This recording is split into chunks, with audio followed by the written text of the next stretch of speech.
YCP కారణంగా భారీగా నష్టపోయిన కారణంగానే తాను పులివెందుల జడ్పీటీసీలో ఉన్న ఎన్నికల్లో పోటీ చేస్తున్నానంటూ సునీల్ యాదవ్ వెల్లడించారు. మాజీ మంత్రి వైఎస్ వివేక హత్య కేసులో నిందితులుగా ఉన్న సునీల్ పులివెందుల నుంచి నామినేషన్ వేశారు. కడప జిల్లా పరిషత్లోని ఎన్నికల కార్యాలయంలో నామినేషన్ ఆ తర్వాత మాట్లాడారు.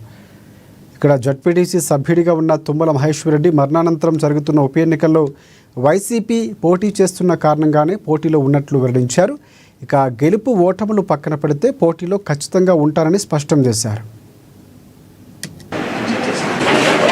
నామినేషన్ వేయడానికి ముఖ్య కారణం వైసీపీ పార్టీ పులివెందుల జెడ్పీటీసీగా పోటీ చేస్తుందనే ఉద్దేశంతోనే నామినేషన్ వేయడం.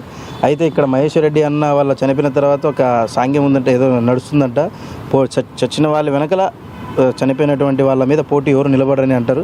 కానీ వైసీపీ పార్టీ పోటీ చేస్తుందనే ఉద్దేశంతోనే నేను నామినేషన్ అనేది జరిగింది. ఎందుకంటే వైసీపీ వల్ల నష్టపోయిన వాళ్ళలో ముఖ్యంగా నేనున్నాను కాబట్టి ఆ బాధ ఏందో నాకు తెలుసు కాబట్టి వైసీపీ పార్టీ నిలబడిందనే ఉద్దేశంతోనే నేను దీన్ని పోటీ చేయడం జరుగుతుంది. గెలుపు ఓటమి అనేది అది నిర్ణయిస్తుంది.